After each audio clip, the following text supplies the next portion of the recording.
बोलिए वृंदावन बिहारी लाल की जय। आप भक्तमाल सुन रहे हैं। आप भाग्यशाली हैं कि आपको घर बैठे भक्तमाला प्राप्त हो रही है। भक्तमाल की कथा आपको प्राप्त हो रही है। श्री राम जी ने बड़ी नम्रता पूर्वक कहा। यहाँ से हमने कथा छोड़ी थी, यहीं से शुरू कर रहे हैं। द्विजवरो भविष्य जी को तो मैं कल्प पर्यंत तक के लिए अखंड राज्य और आयु दे चुका हूँ। वह तो मर नहीं सकता, फिर उसने मरने की ज़रूरत ही क्या? फिर उसके मरने की ज़रूरत ही क्या? वह तो मेरा भक्त है। भक्त के लिए मैं स्वयं मरने को भी उद्यत हूँ। सेवक के अपराध की जिम्मेदारी तो वास्तव में स्वामी पर ही होती है। नौकर के दोष से मालिक ही दंड का पात्र होता है। आत एवं भविष्य के बदले आप लोग मुझे ही दंड दीजिए। आस सुभाव कहू सोनहु न देखो, के ही खगेश रघुपति सम लेखो। तभी तो तुलसीदास जी कहते हैं, हरि तज और बजिए काही, नाही ने को राम सो ममता प्रणत पर जाही। बोलिए वृंदावन बिहारी लाल की जय। श्री राम जी ने अपने हाथ से भविष्य जी के बंधन खोले, उन्हें हृदय से लगाया। ये सब सुन देखकर ब्राह्मण बड़े ही विस्मित हुए और सब के सब ऐसे करुणा में स्वामी की शरण ग्रहण किए। बोलिए वृंदावन बिहारी लाल की जय। आगे कथा सुनिए। एक बार भगवान श्री राम भरत आदि भाइयों एवं सुग्रीव आदि सखाओं को साथ लेकर पुष्पक विमान पर आरूढ़ होकर भविष्य जी का शासन प्रबंध देखने के लिए लंका गए। भविष्य जी के हर्ष का ठिकाना नहीं रहा। परमोल्लास में भरकर प्रभु का बड़ा भारी स्वागत समारोह किया। प्रभु का दर्शन कर साष्टांग प्रणाम कर अपने जीवन को जन्म को सफल समझा। उत्तम उच्चतम रत्न जटित स्वर्ण सिंहासन पर विराजमान कराकर षोडशोपचार विधि से पूजन किए। युद्ध के समय लंका निवासी श्री राम का दर्शन नहीं कर पाए थे, अतः आज दर्शन के लिए समस्त लंका नगरी उमड़ पड़ी। श्री राम की आज्ञा पाकर भविष्य ने प्रजा के लिए दर्शनार्थ द्वार खोल दिया। लोग निहाल हो गए। भुवन मोहनी श्री राम भारत की जोड़ी देखकर चौथे दिन भविष्य ने श्री राम जी से निवेदन किया, प्रभु रावण की कुंभकर्ण की तथा मेरी माता केकसी आपके श्री चरण कमलों का दर्शन करने के लिए आना चाहती हैं। आप कृपा करके उन्हें दर्शन देकर कृतार्थ करें। मर्यादा पुरुषोत्तम श्री राम ने, भैया भविष्य जैसे वह तुम्हारी माँ है वैसे ही मेरी भी माता भी है हुई। मैं स्वयं उनका दर्शन करने के लिए चलता हूँ, जाकर माँ से निवेदन करो। इतना कहकर प्रभु तुरंत ही उठकर चल दिए और जाकर केकसी को देखकर, आप मेरी धर्म माता हैं, मैं आपको प्रणाम करता हूँ। ये कहकर मस्तक झुकाकर प्रणाम किया और भविष्य श्री के पुत्र को जन्म देने वाली जननी को बधाई दी। कौशल्या के समान मानकर सत्कार किया। केकसी ने भी वात्सल्य भाव से भावित होकर आशीर्वाद दिया। पश्चात भविष्य पत्नी शर्मा ने श्री राम की स्तुति की। श्री राम ने भरत को शर्मा का परिचय देते हुए कहा कि ये महाभागवत भविष्य की साध्वी भार्या है। इनका नाम शर्मा है। ये परम साध्वी सीता की प्रिय सखी है। इसकी सखिता बहुत ही दृढ़ है। लंका में शोकवन में निवास काल में इन्होंने अपनी पुत्री कला के साथ सीता की बहुत सेवा की है। तदंतर श्री राम ने भविष्य शर्मा एवं समस्त लंका निवासियों को समथोचित समयोचित उपदेश दिया। कुछ दिन रहकर जब श्री राम चलने को प्रस्तुत हुए तो विभीषण ने समुद्र पर स्थापित सेतु के संबंध में आपत्ति की कि यदि ये बना रहा तो अवांछित लोग भी लंका में आकर शांति भंग करेंगे। बोलिए वृंदावन बिहारी लाल की जय। आप जैसा उचित समझे वैसा करें। श्री राम ने उस सेतु को तोड़कर टुकड़े टुकड़े कर दिया। अब लंका पुनः खाई सिंधु गंभीरयति चहुँ से फिर आव के रूप में स्थित हो गई। श्री राम अयोध्या आ गए। इस प्रसंग से भगवान श्री राम का विभीषण एवं उनके कुटुंब के प्रति भी अनुराग दर्शित होता है। श्री भक्तमाल जी के टीकाकार श्री प्रियदास जी ने भी विभीषण के जीवन का एक मधुर संस्मरण प्रस्तुत किया है, जिससे उनकी भगवान निष्ठा का पता चलता है। ये प्रसंग इस प्रकार है। भक्ति जो विभीषण की का है, ऐसो कौन जाने पै कब कछु कहीं जाति सुनो चितलाए के चलत जहाज परि अटकी विचार कियो को अंगहीन नर दियो ले बहाय के जाए लग्यो टापू ताही राक्षसनी गोद लियो मोद भरी राजा पास गए बिलकाय के देखत सिंहासन ते कूद परे नैन बरे जाही के आकार राम देखे भाग पाए के। ऐसा कौन कवि है जो विभीषण जी की भक्ति का वर्णन कर सके। फिर भी जथा मति कुछ कहा जाता है, उसे चित्त लगाकर सुनिए। समुद्र में जहाज जा रहा था, वह किसी कारण से अटक गया। अनेक उपाय करने पर भी जब जहाज ना चला तब समुद्र ने रोका है और भेंट चाहता है। ऐसा मानकर नाविकों ने एक दुर्लभ पंगु मनुष्य को बलिदान की तरह समुद्र में बहा दिया। वह मरा नहीं, तरंगों में बहते बहते लंका टापू जा लगा। राक्षसों ने उसे गोद में उठा लिया और आनंद से हंसते किलकिलाते उसे राजा विभीषण के पास ले गए। उसे देखते ही विभीषण जी सिंहासन से कूद पड़े। उनके नेत्रों से आंसू बहने लगे। उन्होंने कहा, श्री रामचंद्र जी भी इसी आकार के थे। बड़े भाग्य से आज इनका दर्शन हुआ। लंका में रहकर भगवत भक्ति करना निश्चय ही श्री विभीषण जी की भक्ति की वह अद्भुत विशेषता है जो कहीं नहीं जा सकती। यहाँ शास्त्रों का उद्घोष है कि एक कुसंगी का भी, एक संग का कुसंग भी पतन के लिए पर्याप्त है। वहाँ विभीषण जी का असंख्या दुष्टों के बीच नित्य निवास करते हुए धर्म निर्वाह कर लेना लोकोत्तर बात है। श्री हनुमान जी श्री के परम भागवत को विश्वास ही नहीं हो रहा था कि लंका में भी कोई भक्त हो सकता है। लंका निश्चय निकर निवासा यहाँ कहाँ सज्जन कर वासा मन मोह तर्क करे कपिलागा। स्वयं भगवान राम जी को भी असंभव सा प्रतीत हो रहा है। तभी तो पूछते हैं, कहो लंकेश साहित्य परिवारा कुशल कुठार बास तुम्हारा। खाल मंडली बसूं दिन राती सखा धर्म निभाई क्या ही बांती।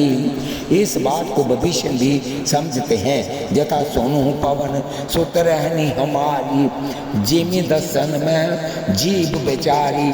ऐसे कुश मार्ग में रहकर भी अपनी निष्ठा में अविरल भक्ति की है विभीषण जी ने। ऐसी लोक प्रसिद्धि है कि नदी समुद्र बलि लेने के लिए कोप करते हैं और बलि पा जाने पर शांत हो जाते हैं। अतः नाविकों ने जहाज के मालिक को बलिदान की सलाह दी। जहाज में वैसे तो बहुत लोग थे, परंतु एक पंगु को बलि के नाम पर समुद्र में बहा दिया गया।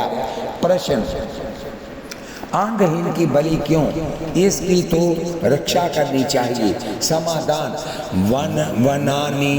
वनानी दैतो वह नेहा सखा भक्ति मारुता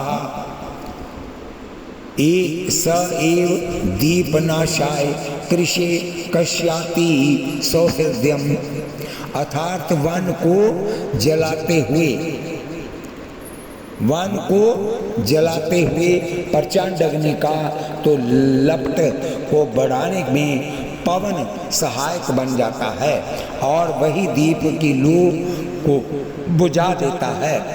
ठीक कहा है कि दुर्लभ का कौन सहायक है, देव भी तो दुर्लभ का ही घातक है। जथा बोलिए वृंदावन बिहारी लाल की जय। स्वार्थी दोष को नहीं देखता है, जैसे जन्मांध कामांध एवं मादांध को कुछ दिखाई नहीं देता है, वैसे ही कार्यार्थी भी अपने कार्य साधन में दोष नहीं देखता है।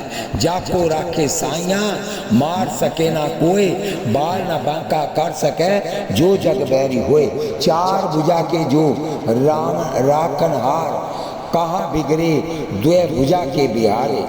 भव सागर में डूबते हुए को बचाने वाले भगवान के लिए समुद्र से बचा लेना कौन बड़ी बात है। समुद्रों की तरंगों का कंदुक बना वह पंगु बहते बहते लंका के टापू में जा लगा। बोलिए वृंदावन बिहारी लाल की जय। समुद्र तट पर विचरने वाले राक्षसों ने देखा तो उन्हें ये पंगु नर अद्भुत जंतु सा लगा।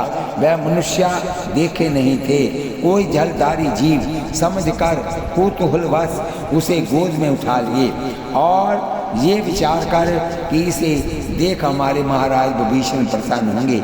वह राक्षस भी आनंद में भरकर उछलते कूदते उस पंगु को भी उछलाते कुदाते विभीषण जी के पास ले गए।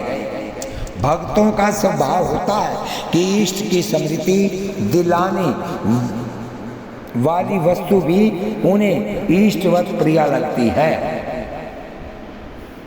अपने प्रियतम के नाम रूप लीला धाम से संबंधित किसी भी वस्तु को देखकर प्रेमियों का प्रेम उद्दीप्त होता है। बोलिए वृंदावन बिहारी लाल की लय। नील कुंज फूल देखी, जमुना को फूल देखी, श्याम सुधी आवे सुख सिंधु सरसाए जार। गूंजन में गूंजमाल मोर पंख पुंजन से मुक्त सुकुंजनी से ख्याल दर्शाए जात। गवाल कवि गायन से गवालन की, गोलन से पिक की, सुबोलन से वही शबी शाय जात। मठा से मधानी से मंथन माखन से मोहन की, मेरे मन शुद्धि आए आए जात। बोलिए वृंदावन बिहारी लाल की जय। विभीषण जी ने उस समय मनुष्य को वस्त्र और अलंकारों से सजाकर सुसज्जित सिंहासन पर बिठाया और अनेक प्रकार से उनका सम्मान किया। उसी घड़ी को शुभ माना और प्रसन्न होकर राक्षसों को पुरस्कार दिया। अति आनंद में मगन होकर विभीषण जी उस मनुष्य के मुखारविंद को रुचि पूर्वक देखने लगे। उनके नेत्रों से नीर बहने लगा। आज्ञाकारी सेवक की भांति वह छड़ी लेकर सामने खड़े हो गए।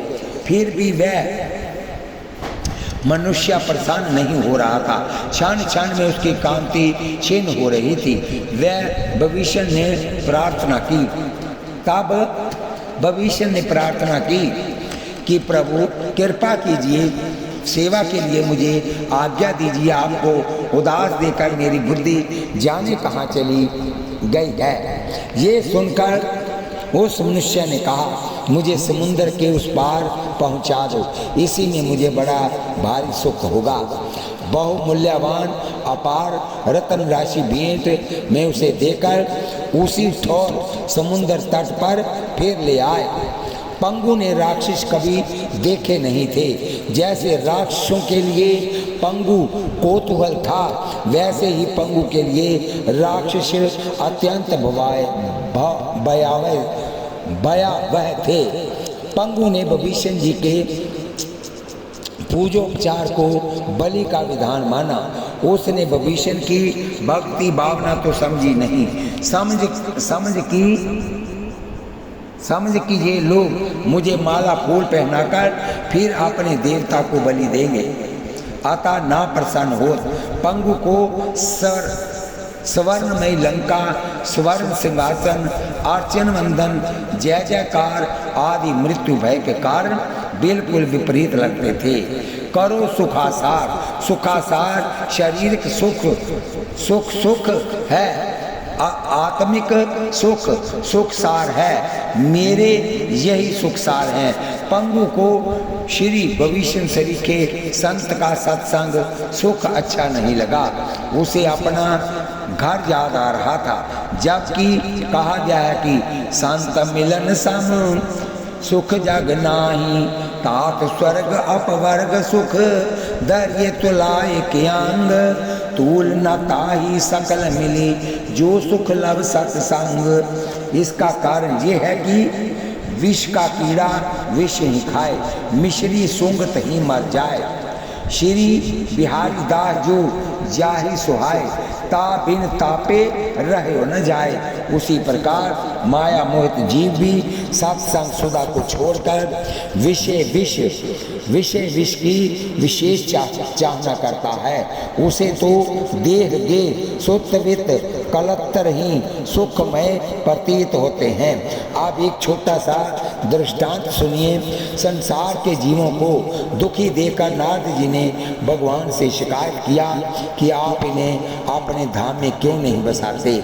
भगवान ने कहा नारद जी कोई आना नहीं चाहता है। नारद जी ने कहा मैं अभी निवाल आता हूँ, भला वैकुंठ में कौन नहीं आना चाहेगा। नारद जी ने एक नगर में एक अति वृद्ध वनिज को देखा। यद्यपि वह धन संपत्ति पोतों से भरा पूरा था, परंतु कुत्ते से भी अधिक तिरस्कार में जीवन बिता रहा था। पेट को भोजन नहीं मिलता, कान ढकने को वस्त्र नहीं पाता, कटु वचन अलग से सहने पड़ते। नारद जी को दया आई और उससे वैकुंठ चलने को कहे तो वह अत्यंत कुपित होकर बोला तुम्हें वैकुंठ जाओ, मेरे तो सब कुछ है, मेरे वैकुंठ तो मेरे नाती पोते ही हैं। नारद जी अपना सा मुंह लेकर चलते बने। कुछ दिन बाद फिर उसी नगर में आए तो देखा वह निक मरकर उसी घर में भैंसा होकर भार ढो रहा है। उसके लड़के अति निर्दयता पूर्वक उससे काम लेते हैं।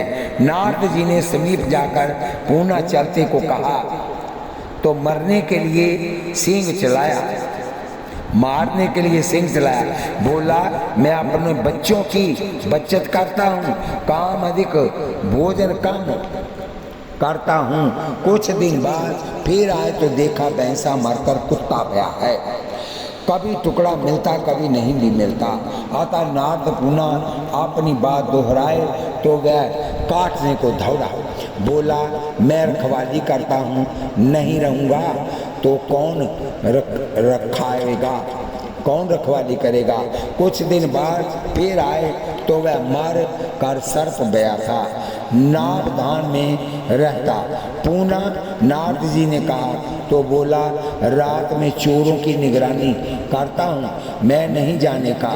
तब नारद जी उनका पता बताकर पुत्रों से ही मरवाकर जबरदस्ती वैकुंठ ले गए। भगवान ने हंसकर कहा नारद जी एक तो लाने में जब आपको भी लोहे के चने चबाने पड़ गए तो भला अपने से कौन आता है। यही कारण है कि पंगु भी कहता है कि मेरे यही सुखसार है। भविष्य के यहाँ रत्नों की कमी नहीं है। तरलोके के रत्न रावण ने जीत कर अपने कोष में रखा ही था। डर के मारे रत्नाकार भी रावण को नित्य भेंट रत्न देता था और अब प्रेमवश समुंदर भविष्य को रत्नोपहार देता है। अतः रत्न अपार दिए। भविष्य ने उस मनुष्य के सिर में श्री राम नाम लिख कर रख दिया और कहा कि यही राम नाम तुम्हें समुंदर से पार कर देगा। भविष्य की कृपा से उस मनुष्य ने भी सच्चा प्रेम और विश्वास पाया। राम नाम के प्रताप से उसका नया दिव्य रूप हो गया और वह उसी ठोर बैठ गया। संजोगवश वही जहाज फिर लौट कर आया जिससे इसे गिराया गया था। जहाज पर के लोगों ने इसे पहचान लिया। पूछने पर उसने उल्लास पूर्वक सब वृत्तांत बताया। सुनकर लोगों को बड़ी प्रसन्नता हुई। उन लोगों ने बड़ी अन्य विनय करके उस मनुष्य को जहाज पर चढ़ा लिया।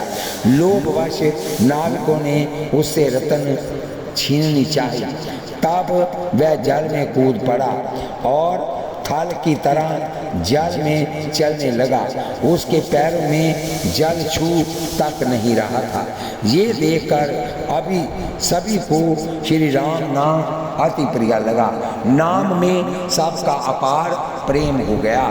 मधुर से भी मधुर, मंगलों का भी मंगल करने वाला संपूर्ण वेद रूपी लता के फल एवं चैतन्य स्वरूप श्री भगवान नाम भाव से, अभाव से अथवा कुभाव से किसी प्रकार भी एक बार भी यदि किसी ने गायन कर लिया तो वह श्री हरि नाम के प्रभाव से अनायास संसार सागर से पार हो जाता है।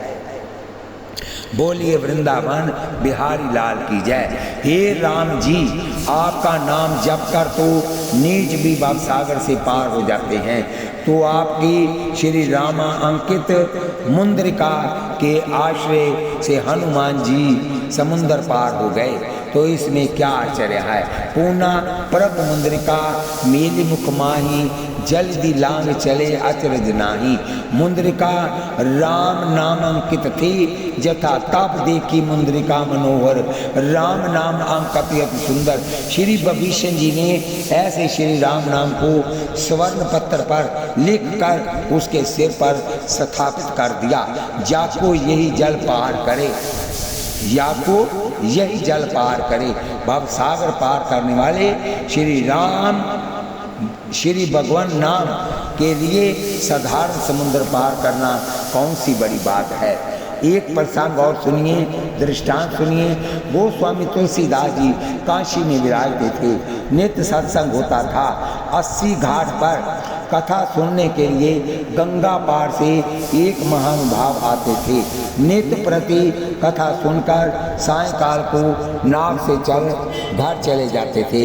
एक दिन कथा में प्रसंगवश विलंब हो जाने से इन्हें पार जाने के लिए नाव नहीं मिली तो ये बहुत घबराए। आकर गोस्वामी जी से निवेदन किए। उन्होंने कहा कि आज यही विश्राम करो, प्रातःकाल चले जाना। परंतु वह तो घर जाने के लिए ही उतावला हो रहा था।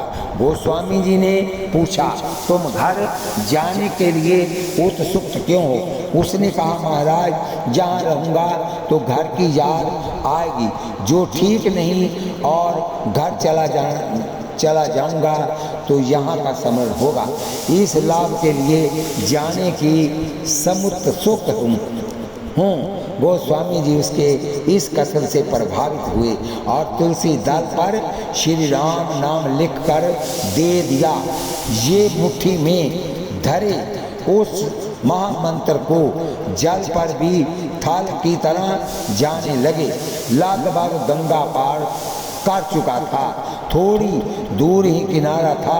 उसने सोचा जरा देख तो लूं बाबा जी ने इसमें कौन सा मंत्र लिखा है। खोल कर देखा तो राम नाम लिखा था। मन ही मन कहने लगा, ये तो मैं भी जानता हूँ। बस तुरंत ही गंगा मैया ने उसे एक गोता लगवा दिया। वह बहुत राम नाम कहा, परंतु डूबने से बच नहीं सका। तब घबरा कर कहा, हे तुलसीदास के राम नाम मुझे बचाइए। बस तुरंत ही लहरों का एक झोंका आया और इसे किनारे की रेत में लापटका। श्री राम नाम के प्रभाव से गंगा जी ने पार तो कर दिया, परंतु 2-4 डुबकी और एक पटक तो लगा ही दी, क्योंकि इसने महापुरुष की निष्ठा से स्पर्धा की थी, ईर्ष्या की कि क्या। सुनिए, एक और प्रसंग है। जमुना पार से एक गुजरी श्री वृंदावन में दही दूध बेचने आया करती थी। उसे नित्य प्रति नाव वालों की सिफारिश करनी पड़ती, पैसे अथवा दूध दही ही देने पड़ते। एक दिन उसने कथा में सुन लिया कि श्री कृष्ण नाम लेने से जीव भाव से पार हो जाता है, तो उसने विचार किया कि तब क्या हम श्री कृष्ण का नाम लेकर जमुना पार नहीं हो सकती हैं। बस विश्वास पूर्वक वह सायंकाल को जाते समय श्री जमुना जी को प्रणाम कर श्री कृष्ण नाम लेकर जमुना के जल में थल की तरह चलकर पार हो गई। अब तो वह रोज इसी प्रकार से आती जाती। एक दिन उसने विचार किया कि पंडित जी ने बड़ा उपकार किया है, जो उनका एक दिन नेवता करना चाहिए। फिर तो उसने पंडित जी को निमंत्रण दे ही दिया। पंडित जी भी बड़े सम्मान से गुजरी के साथ साथ चल दिए। वह तो नित्य नियम के अनुसार पूर्ववत जाने लगी, परंतु पंडित जी तो प्रथम नाम के लिए आग्रह किए। फिर गुजरी के बल देने पर वैसे ही चलने तो लगे, लेकिन निज के विश्वास बिना डूबने की नौबत आई तो चिल्लाने लगे। गुजरी बड़ी चकित हुई कि इन्हीं के बताए मंत्र से तो मैं निर्भय हो गई हूँ और ये डूब रहे हैं, ये क्या बात है। फिर वह पंडित जी को अपने आधार से पार ले गई। बोलिए वृंदावन बिहारी लाल की जय। और तुलसीदास जी को, गुजरी को जैसे भगवान नाम में विश्वास था, वैसे ही विभीषण जी को दृढ़ विश्वास था कि श्री राम नाम इसे समुद्र से पार कर देगा। अतः राम नाम भाव सांचो पायो है। श्री नामदेव जी और पद्मनाभ जी का प्रसंग सुनिए। श्री विभीषण जी के स्पर्श से तथा वो कथा आगे फिर आएगी, नामदेव की और पद्मनाभ की। श्री विभीषण जी के स्पर्श से तथा श्री राम नाम के प्रभाव से पंगु तब दूर हो गया। इस पर दृष्टांत श्री चरण व्रत जी का देखिए। आगे फिर ये कथा आएगी। जहाज के लोगों ने पंगु के साथ जो प्रथम अन्याय किया था, उसके प्रायश्चित के लिए तथा उसके ऊपर भगवत कृपा विचार कर उनकी बड़ी विनती की, अपराध क्षमा याचना की और सहानुभूति दिखलाते हुए उसे जहाज पर भी बिठा लिया। उसने अपने भोलेपन में सब बात तो बताई ही रतन राशि भी खोल कर दिखा दिया। जहाज मालिक ने देखा तो विचार किया कि मेरा तो संपूर्ण व्यापार भी इनके एक रतन के मोल के बराबर नहीं है। ये अकेला है, करेगा ही क्या, छीन लूं इसके समस्त रतन। उसके मन में दुर्भाव आते ही ये समुद्र में कूद गया। इसके ये कैसे जान लिया कि ये लोग हमारे रत्नों को छीनना चाहते हैं। समाधान और प्रेरक रघुवंश विभूषण, भगवान ने उसके अंदर ये प्रेरणा डाल दी कि इन रत्नों को संभाल कर कूद पड़ो। बोलिए वृंदावन बिहारी लाल की जय। आगे इसी पर एक दृष्टांत और सुनिए।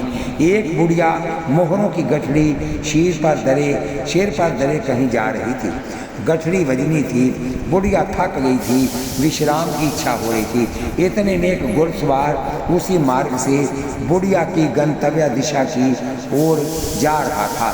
बुढ़िया ने अपनी गठड़ी घोड़े की पीठ पर धार लेने की प्रार्थना की। सवार अभिमान में भरकर बोला, तेरी गठरी ढोने के लिए ही मैंने घोड़ा रखा है। घोड़े को एंड लगाई और थोड़ा सपाटे से भगा, दूर निकल गया।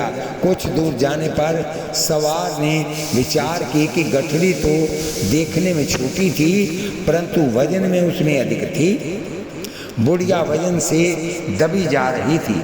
लगता है गठरी में द्रव्य है, मैंने भूल किया जो धर नहीं लिया। धर लेता, घोड़े को भगा देता। बुढ़िया करती थी ही क्या, बस सवार फिर बुढ़िया की ओर मुड़ा और इधर बुढ़िया ने भी घोड़े की सर पर चाल देखकर सोचा कि भला हुआ जो उसने गठरी ली नहीं तो लेकर भाग जाता। मैं कर ही क्या कर सकती थी। अतः जब वह घुड़सवार लौटकर बड़ी सहानुभूति दिखाते हुए उससे गठरी मांगने लगा तो बुढ़िया ने कहा, जाओ भैया, आप मैं अपनी गठरी नहीं देने वाली।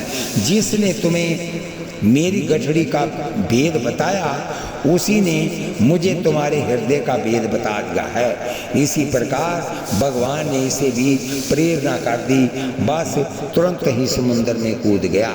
श्री राम नाम के प्रभाव से ये जल में भी थल की तरह चलने लगा। इस पर दृष्टांत पीपा जी का समुद्र में से सूखे वस्त्र सहित निकले। आगे इनकी कथा आएगी। बोलिए, ये चमत्कार देखकर सबका मन हार गया।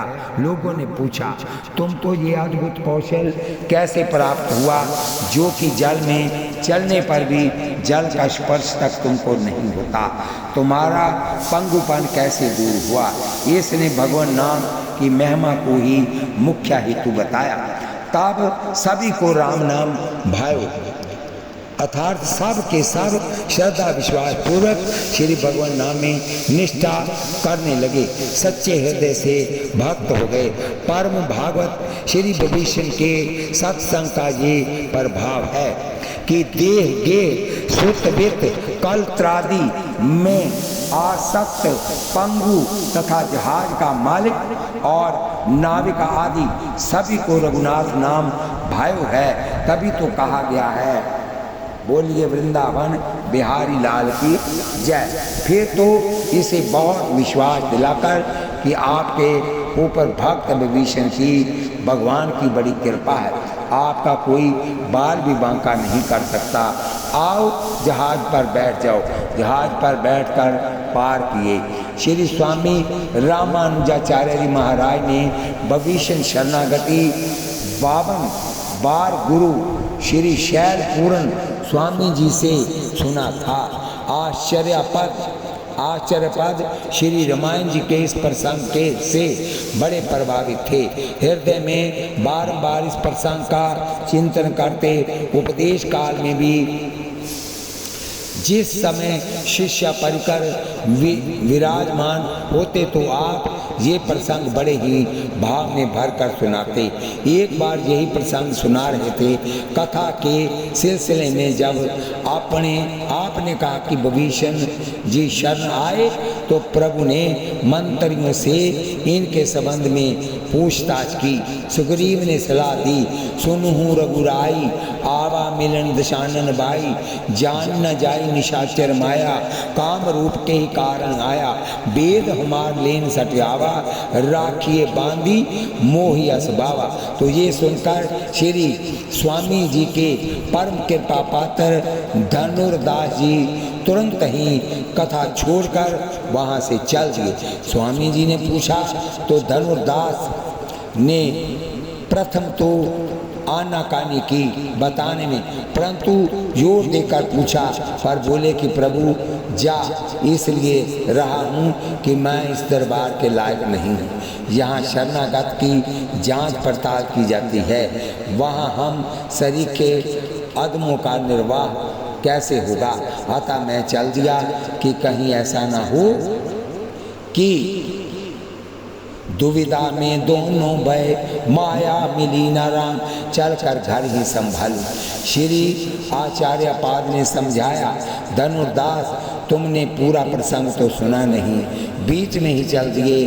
प्रभु तो इतने दयालु हैं कि 1000 मंत्रियों के कहने पर भी अपने विरध के अनुसार विभीषण को शरण ले लिए तथा उनके समस्त परिवार एवं अनुगत जनों को भी शरणागत मान लिए, केवल विभीषण के नाते, क्योंकि प्रणत कुटुंब पाल रघुराई, प्रभु का विरध जो ठहरा, अतः तुम्हें क्यों चिंता है। जब प्रभु ने मुझे शरण में ले लिया है तो मेरे पीछे तुम सबका प्रभु के शरणागत हो गए, प्रभु के द्वारा अपना लिए गए हो।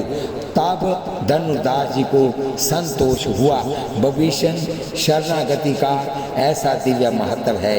इस कथा को हम यही विश्राम देते हैं। कल फिर कथा होगी। आप भाग्यशाली हैं, आप घर बैठे भक्तमाल की कथा सुन रहे हैं। आप कथा सुनते हुए हाथ में माला लीजिए, जीवा से नाम जपिए, कानों से कथा सुनिए, आंखों से दर्शन कीजिए। एक पंथ 4 काज हो जाएंगे। कथा को आशीर्वाद के रूप में सब्सक्राइब, लाइक, शेयर करें। माताओं बहनों का यही मुझे आशीर्वाद बहुत है। माताएं बहनें भाई बंधु सभी मिलकर इसे सब्सक्राइब करें। आपका ये प्यार भरा संदेश मुझको मिलेगा।